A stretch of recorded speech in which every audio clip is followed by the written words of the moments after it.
Alô, saudações a todos. Estamos entrando no ar com o Interurbano, sua conexão a cobrar com o Brasil e com o mundo. Conosco, Júnior Grins, em ligação DDD 63, direto de Araguaína, no Tocantins, capital do Boi Gordo. Alô, Júnior. Numa semana onde os 40 graus foram constantes aqui no Tocantins, a gente sobreviveu também a essa temperatura. Eu sou o Everton Maciel, falo do DDD 96. Você acompanha conosco sentando o dedo no like, perturbando sua família com os links nos grupos de WhatsApp e interagindo conosco pelas redes insociáveis. Inscreva-se, ative as notificações, comente, assista nossos demais conteúdos. Respeito não se reivindica, se faz por merecer e ninguém, absolutamente ninguém, tem o direito de não se sentir ofendido. No Spotify tem a página SPT News, no YouTube, inclusive com os cortes durante toda a semana, youtube.com/interurbano. Os cortes do Instagram são através do Interurbano 25.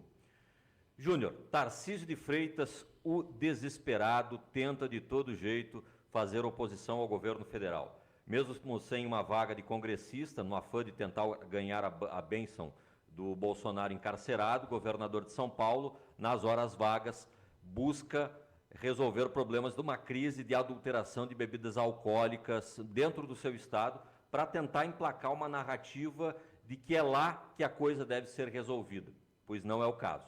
Tarcísio partiu para a defesa, argumentando que o crime organizado não tem nada a ver com a adulteração de bebidas alcoólicas agora. O homem deve ter a bola de cristal da Liga da Justiça muito mais ajustada do que o feeling político. Talvez o Tarcísio já tenha recebido uma procuração do próprio PCC para advogar a favor do grupo, mas é mais provável que o medo do enterro do candidato a bolsonarista ganhe corpo e bolsonarista que toma banho acaba se desvinculando do bolsonarismo. Ele não consegue negociar com Bolsonaro e diz que consegue negociar com as elites. Afinal de contas, é muito provável que essa investigação envolvendo a adulteração de bebidas alcoólicas, um problema seríssimo que vitimou pessoas dentro do estado de São Paulo, seja um problema que vá ser federalizado, na medida em que a Polícia Federal, o governo federal encontrar indícios de que o crime organizado ali está envolvido, a Polícia Federal toma as rédeas da situação. Em parte, com isso, vem a perda do protagonismo da eventual solução do problema no estado de São Paulo pelo governador. E, no fundo, a tentativa de Tarcísio é de evitar que o governo federal assuma o protagonismo óbvio de investigar algo que, de fato, compete sempre à Polícia Federal, que é o crime organizado. De dentro do escritório das duas letras, o crime organizado mostra suas ramificações, suas ligações políticas com aliados de governadores, e só dali vem uma investigação séria quando o assunto são crimes que adulteram, lavam dinheiro e matam em todo o Brasil. Nem mesmo o paulistano mais camisa CBF acreditaria que a Polícia Civil do capitão e candidato a miliciano Guilherme Derrite, tem a capacidade e a estrutura e a competência moral numa hora como essa para investigar absolutamente nada envolvendo organizações criminosas que se institucionalizam dentro do próprio governo, se institucionalizam dentro da Assembleia Legislativa e que se ramificam em ritmo de franquia por todo o país. Esse e outros assuntos no Interurbano dessa semana. Júnior, jogando parado, o Lula ganhou a cavalaria do Ministério da Justiça mais uma vez para cima de São Paulo. Lembrando que essa fraude, essa adulteração de bebidas alcoólicas é só uma parte de algo que nos últimos 2 meses se mostrou cada vez mais incidente. O crime organizado adultera combustíveis, lava dinheiro dentro da Faria Lima e agora você não pode mais nem beber um whiskyzinho com energético em paz para bancar o bonito nas baladinhas lá da capital do estado de São Paulo, Júnior. Pra te ter uma ideia, isso afeta tanto a nossa vida que se tu estivesse no Tocantins hoje, eu não ia te convidar para tomar um Bucanas, como foi da última vez que tu estava aqui. Eu ia para cervejinha, que era o mais óbvio. Mas é o seguinte, eu acho que, Everton, tu é muito pontual e depois a gente vai ver que a gente acertou mais uma previsão. Né? A gente talvez é uma máquina de acertar previsão ou as coisas são tão óbvias que qualquer um acerta. Porque o Tarcísio, ele tem uma semana desastrosa, mais uma, política, sobre todos os aspectos. Ele começou muito mal, e continuou indo mal e vai terminar pior ainda do que começou. por um simples fato. A grande máquina eleitoral que o Tarcísio tinha de 2023 para cá era a insuficiência do PT e do governo Lula. O governo do PT começou a acertar, o Tarcísio se desmancha. E se desmancha a passos largos, de uma maneira estridente.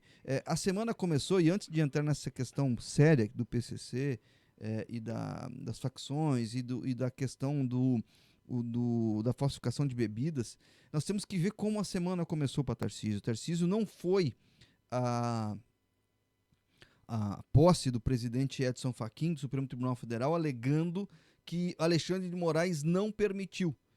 Ele foi até Brasília, diga-se de passagem, gastando o erário público de São Paulo para visitar Bolsonaro. E ele queria fazer no domingo para poder ir na posse na segunda. E o Alexandre de Moraes disse, não, você só pode ir na segunda-feira entre 9 e 16 horas, esse horário que está permitido a sua visita ao ex-presidente Jair Bolsonaro. E aí o advogado Tarcísio ele deu uma contribuição espetacular quando ele foi acusar Alexandre de Moraes. Ele disse, não, o Alexandre deixou aberto para o Tarcísio escolher entre as 9 e as 16 horas. Demonstrando que dava para ter feito os dois, que dava para ele ter ido de manhã visitar Bolsonaro e à tarde ter ido na posse do STF. E ali Tarcísio faz uma escolha muito óbvia e muito lógica, que é dizer o seguinte, eu estou dando de costas para o Supremo Tribunal Federal, estou dando de costas para a Constituição e estou querendo o amém de Bolsonaro. E a visita de Tarcísio para Bolsonaro é aquela coisa, como, sei lá, é uma coisa tão abjeta, porque ele é como se ele fosse no velório de alguém vivo, né? E ele dá um depoimento ali do lado do Flávio, assim, constrangedor, né? Praticamente enterrando o Bolsonaro. E é tão estarrecedor que o próprio Carlos Bolsonaro, e não é por acaso, e não é por qualquer coisinha, Carlos Bolsonaro chegou a fazer a menção seguinte, não, meu pai tá vomitando muito depois que o Tarcísio saiu, muito provavelmente por ter ouvido o que o Tarcísio falou nessa visita. E Tarcísio é um pouco disso, né, Everton, essa insuficiência. Quando ele decide que vai ser o candidato, que quer ser o candidato, que se seduziu pela possibilidade da cadeira, e agora ele diz que não quer ser por um motivo óbvio, né, para as pessoas, aquele negocinho de criança, não, eu vou embora com a bola, não, por favor, fica aqui com a bola para jogar com a gente, aquela coisa. Tarcísio é profundamente esmagado e aí dá de cara com uma crise profunda, que não tem condições de resolver, porque já está descrito, a Polícia Civil de São Paulo é peça fundamental para resolver tudo isso, mas é por óbvio que a Polícia Civil de São Paulo não vai conseguir resolver por um simples motivo, porque tem muita gente ali da Polícia Civil, da Polícia Militar de São Paulo, da Secretaria de Segurança Pública também envolvida, porque as facções criminosas elas tomaram uma proporção tão grande que elas vão se envolvendo. Na Polícia Federal não tem? Muito possivelmente tem também, mas se consegue através da Polícia Federal dar uma outra lógica para isso tudo. E é muito grave quando a gente se depara com a manchete de hoje da Folha de São Paulo, um dos principais, se não o principal jornal do Brasil, quando a noite paulistana foi simplesmente devastada. Os bares, os restaurantes de São Paulo já sentiram na pele uma debandada das pessoas que têm medo. Não é ter medo de caminhar na rua, é ter medo de chegar num local desses, pedir uma bebida e ela está contaminada com algo grave. Porque quando se tem uma ameaça nesse sentido, quando alguém consegue burlar todo o funcionamento de um sistema, como porque não é só um whiskyzinho contaminado, porque a fiscalização não está funcionando, porque há, de alguma forma, corrompido o grande número de bares que, ou por questão de preço, ou por imposição, ou por maldade mesmo, acabam se sujeitando à compra desse tipo de bebidas, a gente vê que o sistema como um todo não funciona. E quando o sistema como um todo não funciona, quem que se sente desprotegido? E por isso que o Everton ele vai no cerne da questão. Se o sistema como um todo colapsou nessa cadeia das bebidas e nesse controle, precisa da intervenção federal, porque muito possivelmente isso já está em outros estados, muito possivelmente já está entrando muito, e nós estamos falando de, me parece que 10 casos durante a nossa gravação, Só que vocês vão ver que logo, logo vamos estar falando de 20, 30 e talvez até de casos que foram subnotificados em relação a isso há alguns dias. Porque isso não aconteceu do ontem. Essas bebidas não foram parar na sexta-feira lá no balcão. Elas já vêm de algum tempo e vem crescendo de alguma forma, e isso é estarrecedor, né, Everton? A gente não poder tomar um esquisinho energético de maneira tranquila, seja onde for, é muito complicado. E sem contar o seguinte, né? Quantas bebidas dessas ainda estão no balcão para serem vendidas, né? Essa desconfiança ela vai parar pela população pelos próximos 60, 90 dias. E quem vai pagar o preço vão ser garçons que vão ser demitidos, vão ser pessoas que vão morrer, vai ser alguns bares que vão acabar fechando porque já estavam com movimento aquém. Então, é uma série de fatores e, acima de tudo, se não tratar isso de maneira séria, vai sair do combustível, vai para a bebida, e qual que vai ser o próximo passo? Porque vai acontecer o próximo passo se a gente não endurecer ainda mais. E o Derrite me parece que pode fazer tudo e pecar tudo, pode ter chacina de policial, pode ter PCC daqui, pode ter bebida contaminada, que ele vai continuar dizendo que ele é o cara da segurança pública do Brasil, Everton. Pois é, Júnior, teve uma coisa que aquele turning point daquelas manifestações anti-Congresso Nacional, reclamando que o Congresso Nacional não legisla a favor do Brasil, conseguiu, talvez tenha sido jogar as coisas, de fato, para as esferas competentes. Tá? Então, problema de segurança pública, policiamento ostensivo, isso é uma questão de policiamento nos estados. Então, não se está mais conseguindo jogar essa média de falta de segurança para o governo federal com a facilidade com a qual se fazia através das redes sociais dentro das bolhas bolsonaristas que foram furadas. A questão envolvendo saúde, a questão envolvendo segurança pública, todas essas questões elas parecem que foram desbloqueadas, essas agendas foram desbloqueadas de alguma forma por alguns campos progressistas. E Lula é apenas aquele que se beneficia dessa movimentação. Especialmente quando joga parado, em silêncio, joga com muita maestria, com muito mais tranquilidade do que jogaria Tarcísio ou, eventualmente, até Bolsonaro, que perdeu o controle da narrativa, simplesmente por estar preso, né, dentro da própria casa, e agora não possui mais a condição de ficar despachando essas esferas que competem a municípios, aos estados, para o governo federal, como se isso fosse tudo culpa ou do presidente da República, ou de algum ministro do Supremo Tribunal Federal. Para encerrar esse assunto, para se voltar para outro assunto que acabou sendo nacionalizado dentro desse mesmo sentido, é justamente em virtude desse crescente registro desses casos de intoxicação que o Ministério da Saúde ganhou força nessa semana. Muitos casos de intoxicação, mais de 40 registrados em São Paulo, óbitos confirmados. Então, todas essas coisas, elas deram de novo a narrativa para o jalequinho do SUS, né?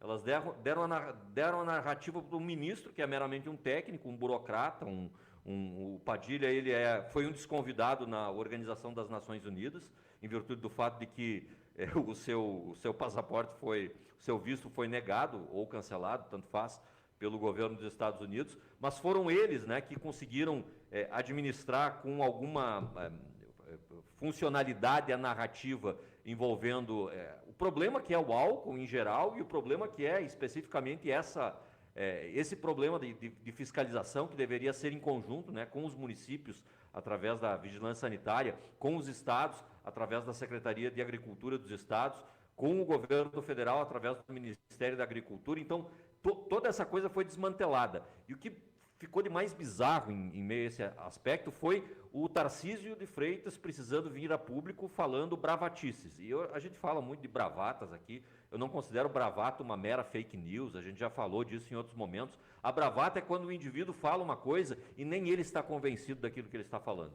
Quando o Tarcísio de Freitas veio a público para dizer, olha, o PCC não tem absolutamente nada com isso, ele não se colocou apenas como porta-voz de uma organização criminosa, terrorista, ramificada, redistribuída através de capitais no Brasil inteiro. Não, ele não fez só isso, ele também tentou trazer para si uma narrativa que já está completamente dominada, porque é na esfera dele que esse problema não deveria ter acontecido. Então a população, nem a população de São Paulo, como eu disse, vai acreditar, vai entrar nessa onda de que é através da Polícia Civil do Estado de São Paulo que isso vai ser resolvido. Então, essa investigação, ela muito provavelmente vai ser federalizada, a Polícia Federal vai tomar as rédeas dessa investigação, e isso importa muito para o jogo político de 2026. O próprio Zema, para que o Júnior entre... Everton, novo, né, só antes de tu ir para outro assunto, só para fazer um parênteses, né?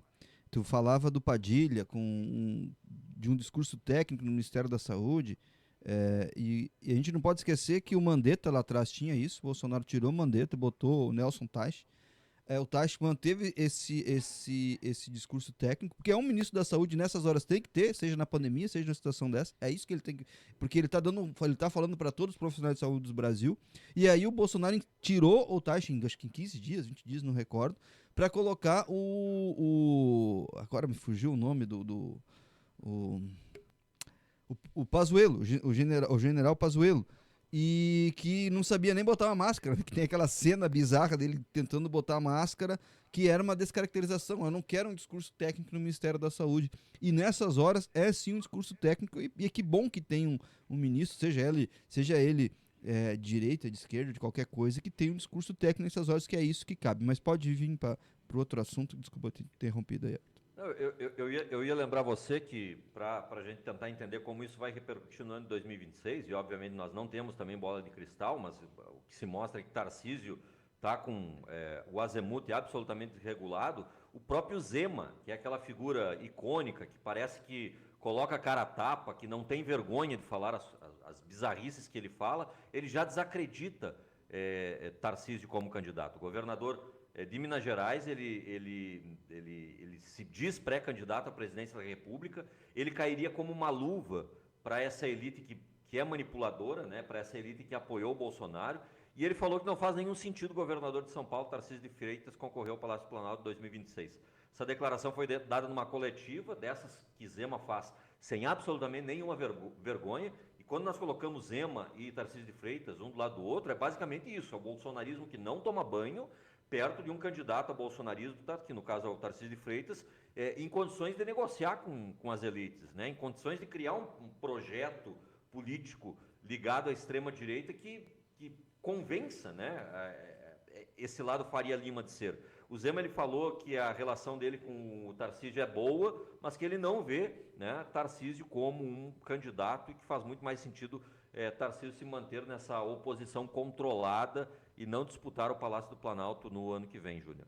Até porque o Tarcísio começa a ver um Geraldo Alckmin crescer muito no seu espaço de trabalho dentro de São Paulo, né? E não dá para mais Tarcísio flertar, talvez, com a indecisão de ser ou não ser candidato a presidente, ou porque Geraldo Alckmin também transita bem nas elites de São Paulo, e pode estar havendo uma possibilidade muito grande de tentar ser o próximo governador de São Paulo. E o que chama atenção disso, e talvez Tarcísio também esteja ajudando muito, o Ratinho Júnior. O Ratinho Júnior vem se aproveitando disso. Só que tem um outro elemento nessa situação toda que deixa a extrema-direita muito confusa. Porque, vamos lá, eu comecei aqui falando lá do encontro de Bolsonaro com Tarcísio no início da semana, e Tarcísio não pensa em ser candidato sem o apoio total de Bolsonaro. O Flávio Bolsonaro fez a fala ao lado de Tarcísio, falando que Tarcísio é o nome para unir a direita, que a direita vai estar unido, seja ao redor do nome que for, aquela coisa toda. Mas o Eduardo, lá dos Estados Unidos, deu uma patada, que foi de alguma forma ironizado e foi até debochado por alguns líderes bolsonaristas no Congresso Nacional, mas que de certa forma tira as orelhas em pé, e a gente já vinha falado sobre isso alguns programas atrás. Eduardo falou que hoje, se ele sair do PL, e ele vai sair, ele leva consigo pelo menos 30 deputados federais, o que seria aí em torno de 43%, 44% do fundo eleitoral do partido para as próximas eleições. E o Valdemar meio que debochou de Eduardo em relação a isso. E no fundo, o grande problema, a grande questão central da extrema-direita, muito mais do que um candidato, eu já venho falando sobre isso, é a questão de deputados federais. Quem vai ser o candidato, eu acho que é o de menos. Tarcísio, Ratinho Júnior, Zema, são os caras, e o Caiado por fora são os caras que querem de alguma forma essa herança. Talvez o Caiado não esteja tão disposto a fazer concessões ao bolsonarismo como o Zema e Tarcísio. O Eduardo Leite, de fato, não fará essas concessões. Como não fez o Eduardo Leite, a gente não pode esquecer, o governador do Rio Grande do Sul, que nas últimas eleições ele, de maneira muito sóbria, conseguiu se eleger no Rio Grande do Sul com votos do PT, sem deixar o PT subir no seu palanque. Né? Conseguiu negociar isso de uma maneira muito bem equilibrada.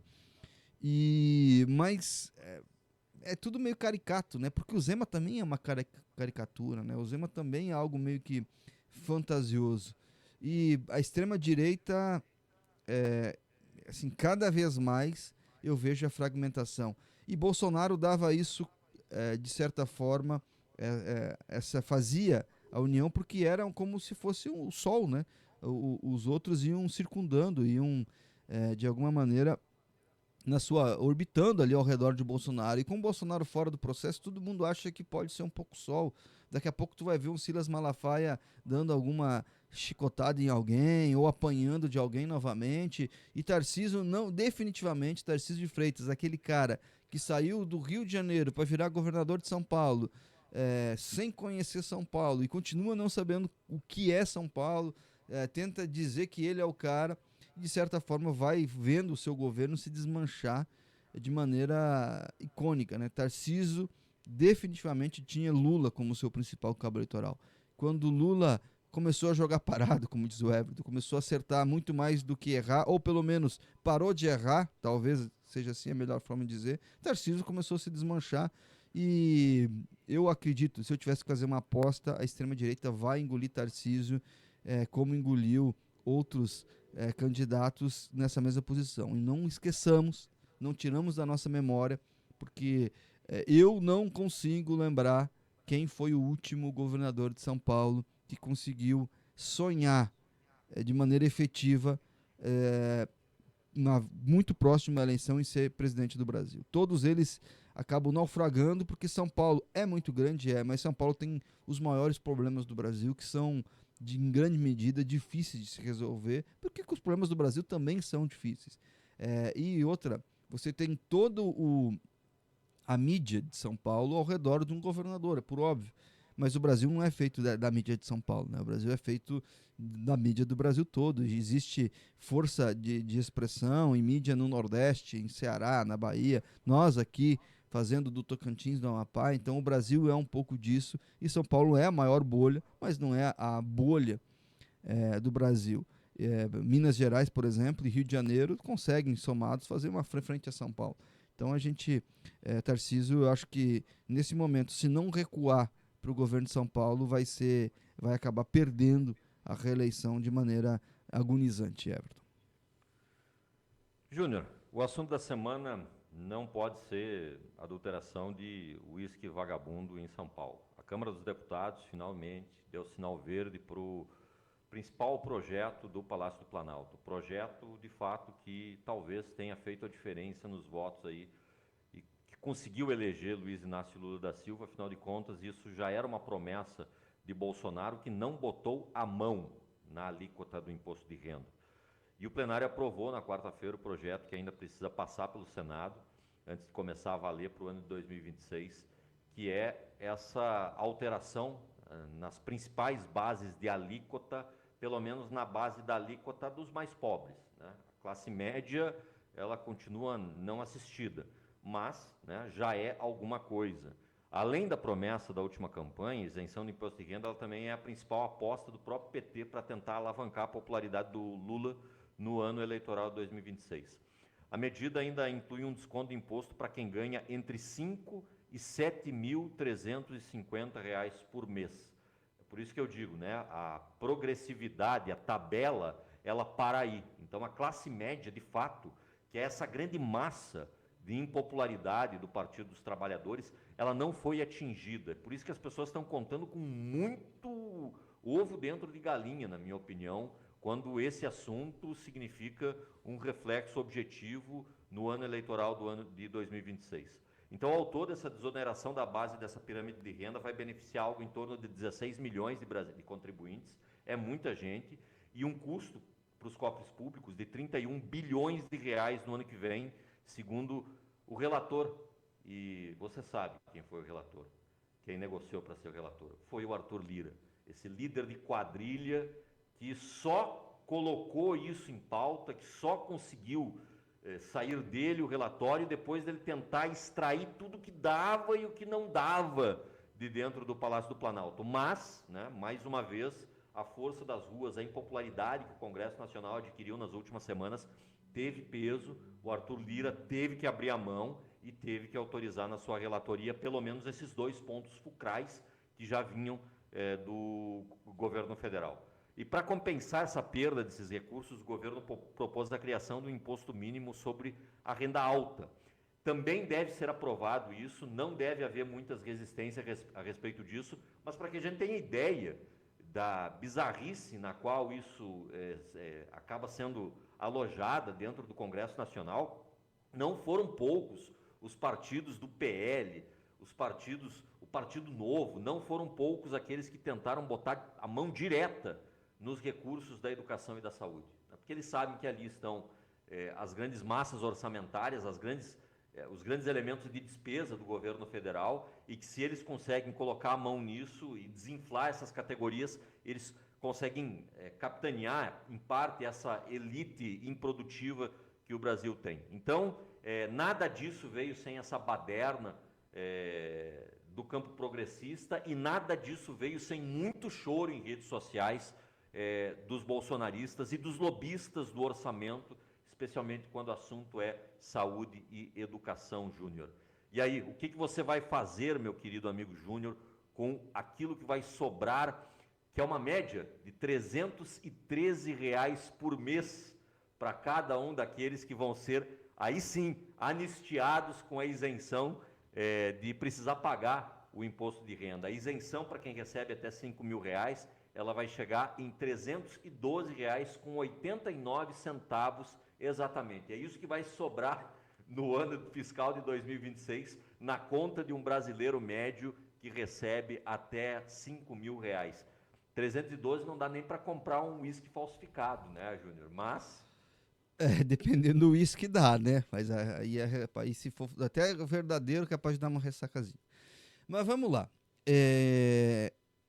Cara, é um pouco assim, eu acho que o Everton é desse tempo, né? Antigamente a gente via os partidos de esquerda falar sobre isso, né? Isenção de imposto de renda até R$ 5.000. E a gente olhava para isso de uma maneira um pouco estranha, né? E demorou, sei lá, 25, 30 anos para isso acontecer na prática. Essa isenção é uma questão meio óbvia, né? Nós estamos falando de 3, alguma coisa, né? 3,3, 3,4 salários mínimos, né? Não pagar imposto de renda até ali é uma coisa que meio que óbvia, mas as coisas óbvias no Brasil às vezes elas demoram um pouco para acontecer. E é um ganho, porque assim, vai fazer diferença. Parece que não, mas R$ 300 por mês, para quem ganha 5.000, é uma coisa significativa. Vai poder talvez ter uma prestação a mais, vai poder talvez melhorar a escola do filho. Enfim, tem várias coisas que podem acontecer dentro de valores como esse. E aí, às vezes, acaba na mesma família tendo 2 beneficiados, né? 2 pessoas com uma renda parecida com essa, então acaba falando de praticamente R$ 700 por mês. Enfim, é uma boa economia. Mas isso é simbólico e é uma vitória do governo Lula, mas assim, se a gente olhar para a classe média, quem que é a classe média no Brasil, afinal, né? É tão difícil de limitar isso, né? Quando a gente olha para a massa salarial brasileira e a força de trabalho brasileira, a gente vê que muitas poucas pessoas estão acima disso. Ou a quantidade de pessoas acima disso é muito pequena. E isso talvez é o que se lamentar no Brasil. O Brasil, de certa forma, é um país de pessoas pobres. Acho que a renda média brasileira é $10.000, né? 10 mil e poucos dólares por ano, né? O que daria menos de R$ 5.000 por mês. Então, a renda média brasileira é essa mesmo, de fato. Então, vai atingir muitas pessoas. Eu acho que, de alguma forma, caminha-se para uma reforma tributária que não é a ideal, né? Essas mudanças tributárias, também a questão que tem outras coisas tramitando no Congresso em relação à planificação dos impostos sobre serviços que vão, a partir do ano que vem, ter uma outra dinâmica, a questão do IVA, ou coisa parecida. Começa a se dar uma melhora e a gente vai começar a perceber nos próximos anos, talvez, que o Brasil tem espaço ainda mais. Porque hoje a sonegação é muito grande, porque pesa de alguma forma muito no trabalhador e era necessário coisas como essa. Lula cumpre talvez a principal promessa de campanha, isso tem um peso. É uma vitória para cima do Congresso, ainda falta uma votação no Senado, mas o Senado não deve ter, e falta a sanção do presidente. E acima de tudo, temos que destacar alguma coisa. Talvez a melhor semana, e a semana não terminou ainda, por óbvio, né? Talvez a melhor semana da gestão do presidente Hugo Motta na Câmara dos Deputados, quando ele resolveu fazer o óbvio. E quando se faz o óbvio no Congresso, se ganha também, né? Se ganha a população, se ganha os parlamentares e ganham também o governo, enfim, porque assim, por mais que tenha alguns bolsonaristas que bateram o pé, e eu vi um cara falando, olha, é um absurdo esse negócio de 5 mil reais, que tinha que ser muito mais do que isso, tipo assim, que ele criticando porque a proposta era só de 5 mil, talvez não é por ali, talvez votar e depois dizer, não, vamos avançar mais, né? Porque é isso, independente se o governo é Lula, é Bolsonaro, essa é uma vitória de todos os brasileiros. Eu não gosto de desdenhar muito isso, porque, como eu falei, em boa parte das famílias brasileiras, você vai estar dando aí R$7.700 por mês, ou algo parecido com isso, de economia, e isso, cara, vai acabar nessa classe resultando em consumo, né? Tomara que não vá para o jogo do Tigrinho, porque também temos esse outro problema que precisamos integrar, porque daqui a pouco está indo esses R$700 para o jogo do Tigrinho, aí era melhor que fosse para o governo mesmo, fazendo a brincadeira aqui. Mas, de alguma forma, é importante essa conquista. E, enfim, é claro que isso custou muito para o governo em relação a Arthur Lira. Mas se percebeu que até a União Brasil, que teria que desembarcar nesta quinta-feira do governo, com isso tudo está repensando algumas coisas. Eu acho que o desastre do Tarcísio com essa crescente do governo Lula pode, de alguma forma, reequilibrar as coisas. A gente nunca pode esquecer que o vice declarado de maneira informal do Tarcísio é um membro da federação entre União Brasil e PP, né? Que é o Ciro Nogueira, que inclusive estava vendo algumas pesquisas no Piauí, está com dificuldade, inclusive, de reeleição para Senado lá no Piauí, e sonha em ser o vice do Tarcísio nessa chapa. E enfim, aí vamos ver, né? Se a União Brasil dá um passo atrás, começa a complicar a vida de vez para alguns partidos de direita. Everton. Pois é, eu vou encerrando esse primeiro bloco por aqui. O Júnior indiretamente me corrigiu. Então, os R$312, eles de fato são um acúmulo mensal para quem ganha aí na faixa dos R$5.000, que é a grande média aí da população. E não anual, como eu havia dito na minha intervenção passada. E também acrescento, encerro esse bloco, dizendo que também uma vitória importante, mas ainda ofuscada, em virtude dessa correção na tabela de imposto de renda, também foi levada, aglutinada ali pelo Palácio do Planalto em meio aos gols, né? O governo federal ele conseguiu também, nessa semana, restringir os meios de pagamento que envolvem Bolsa Família em todo tipo de apostas online, não só nas bets, que são as apostas esportivas, como nos jogos de azar. Então, essa restrição ela vai ser regulamentada ainda, o Banco Central vai precisar criar ferramentas para isso, mas o que é fundamental é, para evitar o uso indevido, as bets vão ser obrigadas a negar cadastro de todos aqueles que possuírem cadastro único, ou seja, que recebem indiretamente Bolsa Família, algum cadastro. O cadastro único às vezes é utilizado pelos estados para distribuição de benefícios pelas prefeituras. O ministro do Desenvolvimento Social e da Família, Wellington Dias, afirmou que o presidente da República determinou medidas rigorosas para combater a prática. O bloqueio dos sites é o primeiro passo para garantir a segurança dos usuários e coibir as irregularidades, mas o Banco Central também vai ser acionado para tentar evitar qualquer tipo de pagamento envolvendo cartões ligados a esses benefícios sociais e as bets. É uma notícia também importante dessa semana. O ministro das Relações Exteriores, o Mauro Vieira, ele afirmou nessa semana que o governo brasileiro vai aplaudir o plano de paz apresentado pelo presidente dos Estados Unidos, Donald Trump, com o objetivo de acabar com a guerra entre Israel e o grupo terrorista Hamas na faixa de Gaza. O Mauro Vieira, mais uma vez, esteve na Comissão de Relações Exteriores do Congresso Nacional. Júnior, já passou do limite essas convocações das comissões do Congresso Nacional para ministros do governo Lula. Eles estão impedindo os caras de trabalhar. Então, nessa semana, além do Mauro Vieira, também esteve no Congresso Nacional, antes dele, o Fernando Haddad, para falar a respeito de economia, para falar de déficit fiscal e de todas aquelas coisas que deixam a Faria Lima super excitada. Bom, o Mauro Vieira, ele fala ali, inclusive, a respeito da anistia eventualmente oferecida pelo Bibi Netanyahu e pelo Donald Trump para os líderes do Hamas, uma anistia que é absolutamente questionada por alguns países, especialmente os europeus.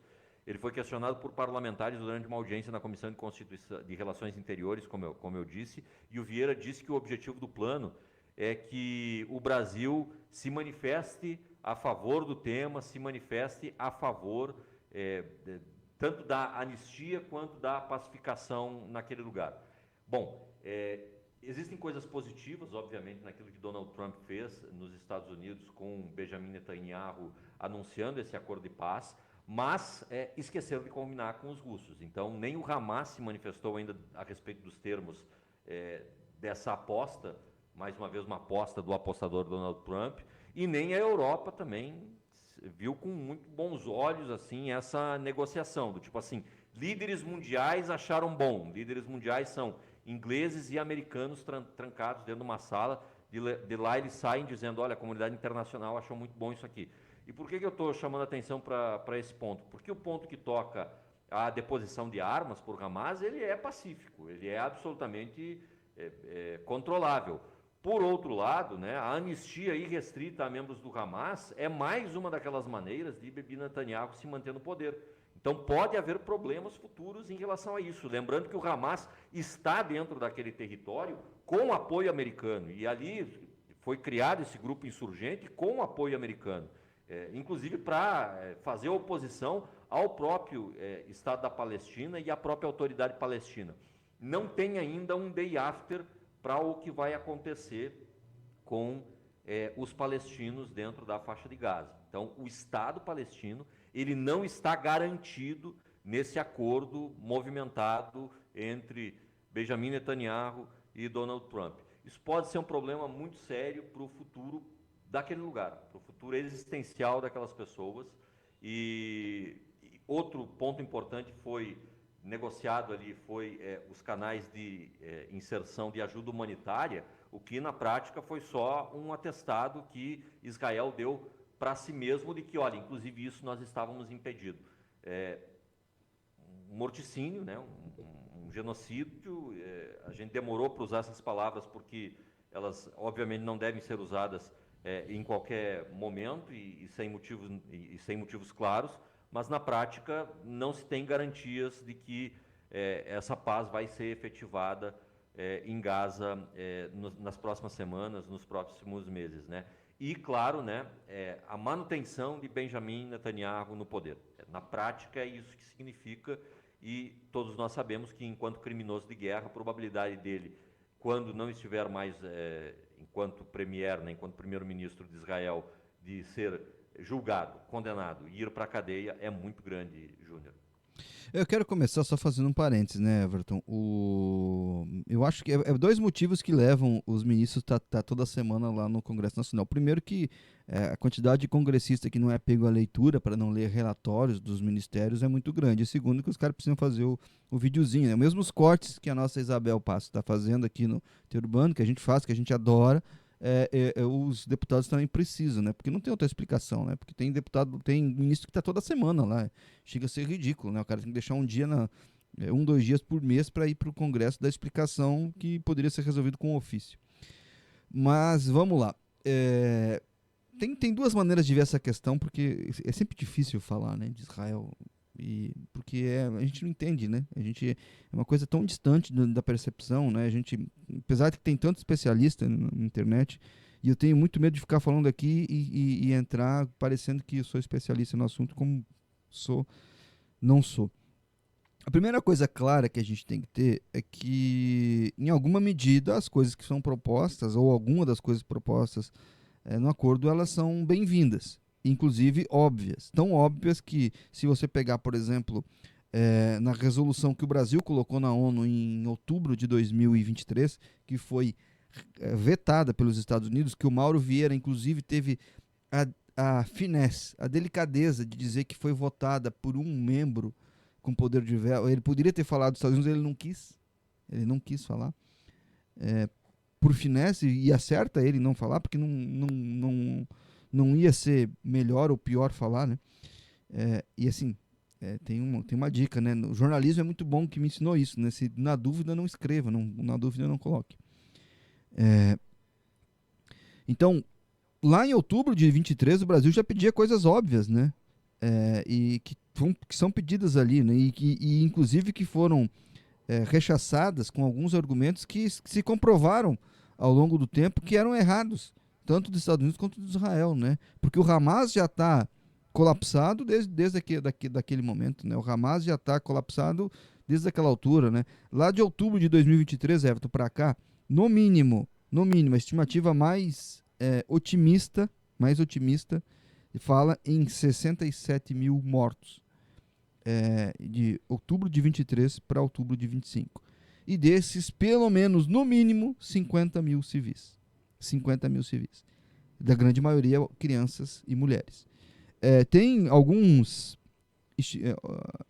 órgãos internacionais, alguns institutos, algumas coisas nesse sentido, que falam que não tiveram menos de 200 mil civis mortos na faixa de Gaza desde do início do conflito. Então, assim, nós estamos falando de muita gente e de uma situação que é completamente avessa. E nós nunca podemos esquecer que a maioria das pessoas que nos ouvem, elas são novas e não lembram disso, porque a gente também não era muito velho na época, que na primeira tentativa da criação da Autoridade Palestina, na faixa de Gaza, o Hamas foi vencedor. E o Israel, em vez de incentivar a Autoridade Palestina, ela quis fazer oposição e, de alguma forma, acabou permitindo que o Hamas tomasse a proporção que tem. Por um simples motivo, porque ter um movimento palestino mais hostil a Israel era interessante para Israel naquele momento e de alguma forma, para Netanyahu também ainda interessante. E a consequência disso não pode... assim, quem paga esse preço são os palestinos, em primeiro lugar, acima de tudo. Mas o segundo povo que mais paga esse preço são os judeus. Porque, de alguma forma, os judeus são muito mais utilizados no mundo hoje do que em 2023. E isso não é bom, isso é ruim. Nós estamos falando de uma coisa que é muito ruim para todos, não só para os judeus, porque acaba gerando conflitos que eram completamente desnecessários. E não é só Trump, né? A gente não pode botar isso só na conta de Trump, que tem aí também Biden pelo meio do caminho. Agora, de fato, os países europeus, de alguma forma, eles estão olhando para isso o seguinte, ó, se é só isso que vamos ter, nós vamos ficar com isso. Agora, nós não vamos abraçar isso de uma maneira muito feliz, a gente vai mostrar nosso descontentamento, porque isso, de alguma forma, é o que está acontecendo. Porque talvez a Inglaterra está muito mais coagida nesse processo do que qualquer outra coisa. Porque a gente já viu países importantes do mundo dizendo que não tem como negociar qualquer coisa na faixa de Gaza nesse momento se não for para colocar de maneira equivalente os dois países, né? Ou tornar, assim, o Estado palestino um país de fato, para que possa ter qualquer discussão que seja pertinente nesse sentido. Agora, esperar isso de Netanyahu e Trump eu acho muito difícil, até porque Netanyahu, de alguma forma, consegue controlar Donald Trump como ninguém, né? Porque Netanyahu está falando, a gente já falou que inúmeras vezes, Netanyahu está falando muito mais sobre a liberdade dele, sobre o futuro dele, do que propriamente o futuro de Israel, Everton. Bom, o Júnior fala a respeito da Inglaterra e da importância da Inglaterra nesse sentido dentro da faixa de Gaza e dentro de toda a organização política daquela região. E foi ressuscitado nessa semana o Tony Blair, né? Ele que é cotado para governar a faixa de Gaza no pós-guerra. Então, o nome do premier britânico trabalhista, ele surgiu com força nos planos de Donald Trump para aquela região. Mas isso vai enfrentar ainda muita, mas muita resistência das autoridades palestinas. Tony Blair, na prática, Keir Starmer, atual primeiro-ministro britânico, ele não é do Partido Conservador, ele é um trabalhista. Mas, na prática, o Tony Blair foi o último membro do Partido Trabalhista Britânico a governar com força e com muita influência a Inglaterra. Isso entre 1990, o Reino Unido, né? Entre 1997 e o ano de 2007. Foram 10 anos de gestão. E em meio a esse anúncio, né, também nessa semana, nós tivemos um cenário lamentável, que foi um ataque perto de uma sinagoga em Manchester, no noroeste da Inglaterra. Matou pelo menos 2 pessoas nessa semana. A suspeita é de que o agressor tenha atropelado pedestres antes de se insurgir para cima de pedestres e atacá-los com faca. Depois ele acabou sendo baleado pela polícia e imobilizado. Segundo um comunicado da polícia da Inglaterra, né, lá existe uma espécie de polícia municipal, né, a polícia de Manchester, 3 pessoas estão em estado grave e o suposto agressor teria morrido em meio àquela confusão. As autoridades ainda não confirmaram esse óbito, pelo menos até o momento em que nós estamos gravando, devido às questões de segurança que são relacionados à posse do suspeito. Então ele tinha com ele mochilas, suspeita-se de que explosivos estavam ali, essas coisas elas estão sendo ainda desmanteladas. Os agentes de segurança eles foram acionados para que esse incidente próximo a uma sinagoga fica em Hilton Park, em Crumpel, no norte de Manchester, para que essas coisas elas possam levar em consideração ali testemunhas, o relato dos policiais ele também vai ser muito importante nesse momento. Então essas coisas elas vão precisar ser investigadas, mas, né, o próprio Starmer, né, o próprio primeiro-ministro, ele já veio a público para se adiantar a eventuais reivindicações de ataques por grupos terroristas, inclusive pelo próprio Hamas, né? E o Starmer ele disse, olha, aquelas pessoas elas foram mortas simplesmente porque são judias. Então é sim um crime de ódio, é um crime objetivo ligado a antissemitismo, mas essa investigação ela ainda precisa transcorrer, né? Não se sabe a origem do indivíduo que atacou, se ele tem origem árabe, muçulmano, ou o que quer que seja. Isso não está descartado, mas obviamente não se sabe, não se tem certeza a respeito dessa origem, pelo menos até agora. É lamentável que essas coisas aconteçam, mas fazem parte de um momento muito tenso, né? E, de fato, o fato dos ingleses, né, dos britânicos terem sido colocados na roda ao longo da semana na eventual solução daquele conflito pode sim estar ligado a esse ataque horroroso que aconteceu lá em Winchester. É um plano, né, que tem consistência, que tem alinhamento. O Brasil viu alinhamento nesse plano, ofereceu alinhamento a esse plano, mas de fato é um plano que precisa ser muito bem compreendido, porque senão essas coisas elas vão se pulverizar e elas vão se espalhar, sair inclusive de Gaza. E ter uma guerra daquelas proporções, ocupando outros territórios, não é algo positivo para a Europa, como eu vinha dizendo na minha primeira intervenção. Vamos com o DDD 53, de Celina Brode, da Casa de Sofia em Pelotas, sul do mundo. Ela fala hoje sobre as amizades unilaterais, aquele que é amigo de todo mundo, as novas relações de amizade. Alô, Celina. Alô, Júnior, alô, Everton, alô, os ouvintes da Interurbano. Estou aqui mais uma vez para trazer um pouco de reflexão filosófica.